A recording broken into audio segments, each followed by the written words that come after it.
L'idée d'avoir un droit déclaré à l'ONU, dans le fond, c'est pour que ça devienne présent dans la vie des individus, hein, pour que ça se sache que la vie personnelle œuvre d'art est possible.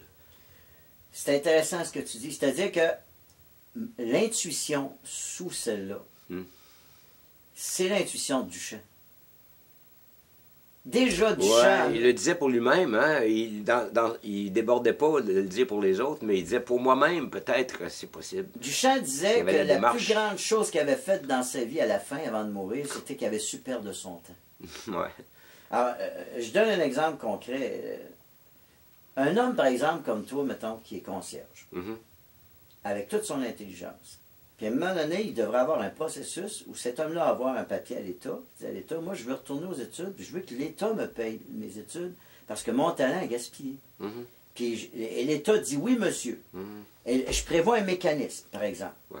Ben moi, je pense que, écoute, je l'ai fait ça à 50 ans, Pierrot. Je suis retourné à l'école, je suis allé me chercher un diplôme avec honneur en informatique. OK? J'ai été financé par le gouvernement, j'ai dû rembourser après, mais quand même, j'avais eu un support de ce côté-là. Mais regarde le problème d'où il vient. C'est qu'en sortant de l'école, il n'y a personne qui me donne un job. À cause des préjugés de l'âge, à cause j'en savais pas assez. Même si j'étais premier de classe, là, plusieurs fois dans ma vie, c'est ce qui est arrivé. Hein? Parce que les préjugés, par exemple, un professionnel qui arrive d'un autre pays, parce qu'il arrive d'un autre pays, dépendant du pays, on va l'intégrer ou on ne l'intégrera pas dans notre société. C'est ça qu'il faut qu'il change. Le pays œuvre d'art, moi, puis la vie personnelle œuvre d'art, il y a une raison à ça.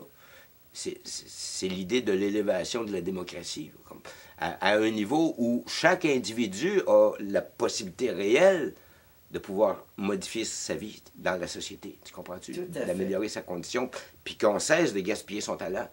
J'ai toujours des anecdotes devant ce que tu dis, tu comprends? Oui. Dernièrement, je disais dans le journal qu'il y a un jeune homme qui avait un rêve.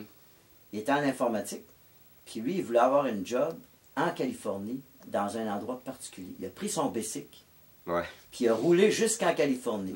Il est arrivé au bureau de la madame, il dit « Bonjour madame, je viens de Montréal en bicycle pour porter mon application pour un emploi. La madame, elle a regardé, elle a pris le papier, puis elle n'a pas eu de nouvelles. Quelques années plus tard, 2 ans, il va à une conférence à Montréal, et il y a un gars justement de Californie, de cette entreprise-là qui donne une conférence. Il va la voir après, il dit, gare, il dit, moi je suis allé porter une demande d'emploi en bicycle de Montréal à chez vous, on ne m'a jamais répondu. Tu n'as pas fait ça. 2 mois après, il recevait, viens-t'en chez nous. Ouais. C'est ça. Je te donne un autre exemple. Mais tu veux me dire quoi par cet exemple-là? Ben, ce que je veux te dire, c'est que la deuxième partie. Moi, je vois le refus, je vois le gars Quand toi, tu m'enseignes, tu m'enseignes l'ancienne société. Quand tu me dis, j'ai étudié, tout le monde m'a refusé. Oui.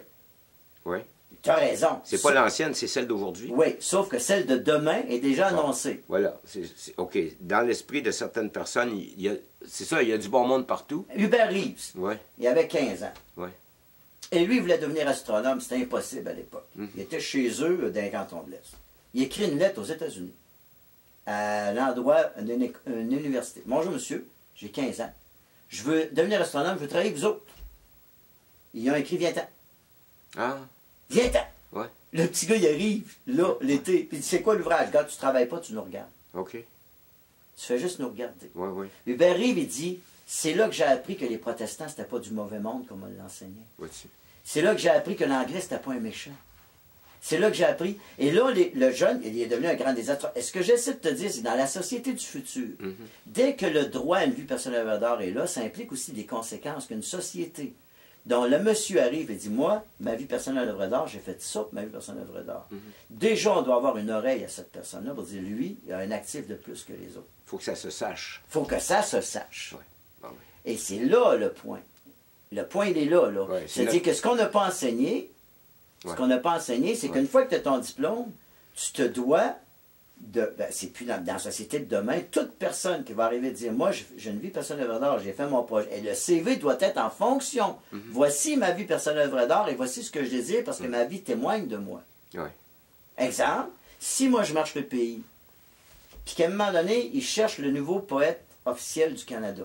Parce qu'il y en a un, c'est un Québécois, le projet c'est un anglais, puis en 2018. Et là, à un moment donné, qui est le poète canadien? C'est sûr qu'un homme qui marche le pays, poétiquement, pour que ce pays-là devienne un pays œuvre d'art, devient un candidat extrêmement valable pour devenir le poète officiel du Canada, qui représente le Canada partout, dans chacune des provinces, et qui parle du discours du Canada pays œuvre d'art. Il devient automatiquement un candidat. Sauf l'intervention des magouilles, hein? Même là. Ouais, mais... prenons Mandela. C'est dur à croire, hein? Non, prenons Mandela. Il est dans sa prison. Les jeux d'influence, c'est de toujours. Oui, mais regarde. Prenons Mandela, il est dans sa prison. Oui, OK. Il sait qu'il n'y a aucune chance, sauf son gardien. Parce que son gardien, c'est 26 ans de temps, le même gardien. Il me dit, moi, il est intelligent. J'ai... Un peu comme l'homme qui plantait des arbres. J'ai besoin d'une personne qui le voit, c'est tout. C'est tout. Tu n'as pas besoin d'autre chose. À cause de la masse critique, c'est un. Et le gardien regarde pendant 26 ans. Mandela. Et quand Mandela devient président, il va chercher son gardien pour être son secrétaire. C'est un geste d'une grandeur inouïe. Oui. Et le gardien a écrit un livre, Ma vie avec Mandela. Oui. Et ça, pendant 200 ans, on va se fier beaucoup au gardien. Oui. Donc, la vision, d'avoir une vision œuvre d'art de sa vie, qu'est-ce que ça veut dire? Ça veut dire aussi avoir une vision de la réception. Parce que dans l'œuvre d'art, tu as ce qu'on appelle la conception, puis tu as aussi la contextualisation ou la réception ou l'appropriation. Et il faut avoir aussi une stratégie d'appropriation et de réception. Nous, ce qu'on fait ensemble, pendant que moi, je marche le pays cet été, toi, pendant ce temps-là, tu archives et tu continues ton intrusion sur YouTube. Et quand on ira chercher, quand on nous demandera pour un doctorat honorifique, parce qu'on va nous découvrir, on l'avait prévu. Cézanne. L'impossible. Cézanne, il était chez eux, il avait 19 ans, il disait à Zola qu'il en avait 20. Je suis le plus grand peintre du 19e siècle. Et Zola, il dit, inquiète pas, je suis le plus grand. Ils n'avaient même pas ni écrit ni peint. Et Cézanne était dans sa maison, dans son village. Et à chaque année, il envoyait ses peintures au village qui étaient refusées parce que c'était trop laid. Et ça me donne des grandes chances d'être mondial. Il voyait beaucoup plus loin. Ouais. Il ne bougeait pas. Tu comprends? Et Cézanne déjà savait qu'il deviendrait le plus grand de son siècle. Il le savait. Mais c'est pas donné à tout le monde, bien sûr, tu sais. Mais qu'est-ce qu'on fait, vois-tu, avec... moi, c'est ça qui m'intéresse, c'est, regarde, on sait très bien que il y a plein de monde qui n'ont pas grande ambition dans la vie, qui n'ont pas grand talent dans la vie, tu sais, qui se retrouvent toujours en bas de la côte. Et puis, ces gens-là, ils ont des rêves, c'est certain, mais présentement, il n'y a comme pas de chance de se réaliser dans la société qu'on connaît, je veux dire, parce qu'ils sont toujours étouffés, écrasés, puis tout ça. Puis ils n'ont pas ce qu'il faut. Il y en a qui n'ont rien pour réussir. Si tu veux, je te dis, ça existe, ça. Mais il faut qu'il y ait une place, ces gens-là, il faut qu'on leur donne une place aussi. Puis ils ont le droit d'être heureux. Bon, ils ont le droit de se loger, ils ont le droit de manger, mais là, regarde, la société pèse tout le temps pour garder sa place, tu sais. Puis moi, je vois l'idée du pays œuvre d'art dans l'esprit de l'entraide et de la communauté, dans cet esprit-là, tu sais. Parce qu'on ne peut pas demander à tout le monde d'être intelligent et de réussir et d'être économiquement autonome, ça ne marche pas.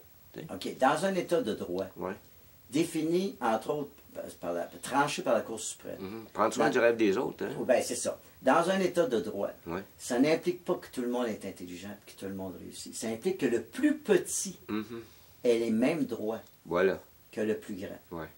Je te donne un exemple. Un enfant qui est autiste, par exemple, a le droit, dans une école, d'avoir des services spécialisés pour lui donner une chance comme les autres. Et c'est ça, un état de droit. Et c'est te donner les chances d'aller au bout de tes moyens à toi. Donc, l'autiste, il peut arriver à avoir un logement, à manger, puis même avoir un petit travail qu'on a, que la société puisse... Parce que qu'est-ce qui fait une société remarquable au 21e siècle? C'est qu'elle puisse dire à l'ONU, à l'UNESCO, à l'ensemble des cours suprêmes du monde, nous, dans notre pays, on s'est basé sur le plus petit pour redéfinir le droit dans son application des valeurs fondamentales des Lumières. Donc, nous, on a pris le plus petit. Prenons les Autochtones, par exemple, ici au Québec, au Canada. On a commis des erreurs épouvantables. Comme avec Mandela, on a créé une commission du pardon, dans laquelle on a écouté les Autochtones à travers le Canada. On les a dédommagés. OK? Et tu as le juge, un ex-juge de la Cour suprême qui a dit, écoute, il y a eu génocide. À partir de là, tu as un homme comme le docteur Vollet, qui fait le tour des sociétés autochtones actuellement, d'une façon bien organisée, aidée par une fondation. et qui dit à chaque autochtone dans chaque école, chaque petit, croyez à votre rêve. Sans nier votre culture, allez, suivez votre rêve. Et ça, c'est important. C'est ce que j'appelle les éducateurs du peuple. Donc, il y a pour de résumer, l'espoir. il y a plus que de l'espoir. C'est que dès qu'une société de droit devient enseignée aux plus petits d'une société, qu'il y a une société de droit pour te donner le même droit que les autres, le droit de base, et tu as un droit à être riche aussi. Pourquoi? Parce que dans une société de droit, le riche qui a énormément d'argent, comment lui, avant de mourir, il va créer des fondations dans lesquelles il va donner son argent à des fondations. L'Université McGill vient d'avoir un prêt de plusieurs millions, pas un prêt, un don d'une fondation de plusieurs millions de dollars pour l'éducation. Donc, le riche, par la philanthropie, redonne. Donc, il ne faut pas tellement regarder ce qu'on appelle la différence entre le riche et le pauvre, entre l'anglais et le français, entre le catholique et le protestant. Mais il faut regarder le droit dans son privilège de donner aux plus petits les mêmes chances qu'aux plus grands, les chances de base. Prenons le gars qui a fait les petits déjeuners. Oui. Okay? C'est un gars qui a fait de la prison. C'est un gars qui, à un moment donné, avait une vie tout croche. Puis il s'est dit, qu'est-ce que je peux faire pour les autres avec ce que j'ai? Ben, il dit, moi, je vais créer des petits déjeuners pour les enfants qui n'ont pas à manger dans les écoles. Ben, il a réussi à faire venir Bill Clinton dans une conférence à Montréal, dans une chose organisée par lui. Ce que j'essaie de te dire, c'est la vie personnelle d'Alvador est accessible à tout le monde. C'est pas le tableau qui compte. Oui, voilà. C'est le fait que tu peux se dire, on ne m'a pas abandonné parce que j'étais moins que les autres. Ouais. Mais de le comprendre aussi, puis ça prend nous autres pour dire que c'est disponible. Ça Et d'ailleurs, en passant, le jeu est une souffrance terrible. Ouais. Par exemple, quand j'étais chanteur, okay, je souffrais terriblement parce que j'étais artiste depuis 3 générations et que mon père m'avait appris l'humilité à travers le métier d'artiste. Ouais. Mais ce n'est pas un métier qui nous incite à ça. Ce que j'essaie de te dire, c'est qu'un jour, plusieurs fois même, nous avons chanté, Denis et moi, devant, en première partie, des mannequins. De mode? Oui. Oui. Les plus grands mannequins de mode du Québec étaient là. OK. Et la souffrance qu'elles avaient, parce qu'elles avaient un point de beauté qui la rendait laide, puis l'autre était plus belle qu'elle, cette souffrance-là était intolérable en arrière des rideaux. Leur jeu était d'une immense souffrance. Ouais. Tu comprends? Ah, puis la souffrance de ceux dans la salle qui regardent, moi je suis laide, puis elle est belle. La souffrance du jeu, elle est inconcevable. Hein? Elle est d'une telle grande, d'un tel désastre, que dès que quelqu'un arrive à quitter le jeu, ne fût-ce que pour quelques secondes, et c'est pour ça que les gens boivent, c'est pour ça que les gens fument, c'est pour ça que les gens se droguent, parce que le jeu devient insupportable. Au moins, par la drogue, par la boisson, tu as accès au non-jeu.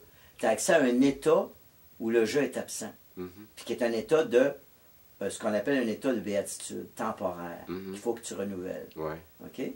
Sauf que le mystique, lui, d'une façon, ce que j'appelle avant-gardiste, parce qu'il est en avant-garde. Ayant compris ça. Lui, il a accès à un état presque permanent au nom des autres. Il le vit pour encourager les autres à ne pas désespérer de leur condition humaine. Puis ce qui est intéressant, tout d'un coup, à cause de l'Internet, on peut communiquer ça. Hein? On peut expliquer qu'il est possible que l'impossible se réalise.